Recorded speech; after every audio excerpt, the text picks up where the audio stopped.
Well, my name is Darrell Hobbs, and I'm Construction Director for Abaana's Hope of Four Corners Ministry. And I live in Gulu, Uganda, with my wife of 30 years, Pam. And our son Joshua goes to school in Kenya. He's 15 years old, and we have several kids back in the U.S.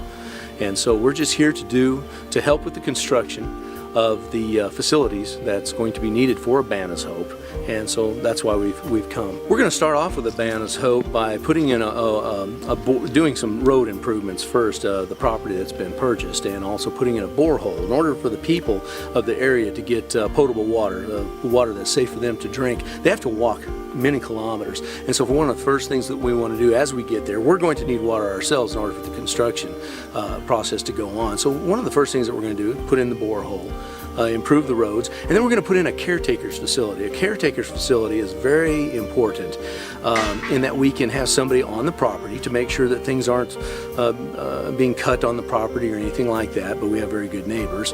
But to have somebody there and start making the land useful as well, because the land is very fertile and it's very good.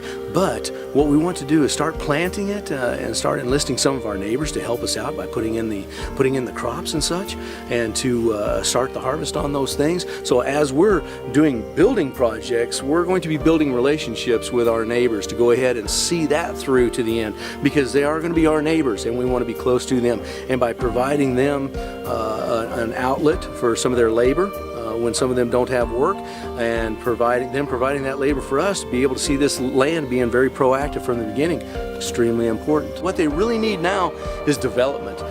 What they need to see is people come in, not just continuing to give them aid, but to trade with them and to see that area grow out of the turmoil that's been there, the warfare that's been there, the families who've been torn apart and taken from each other, and so many different things have gone on in Gulu that just need to be fixed. Excuse me. And so, truly, where there's need, there's God, and where God is, that's where He wants His people to be.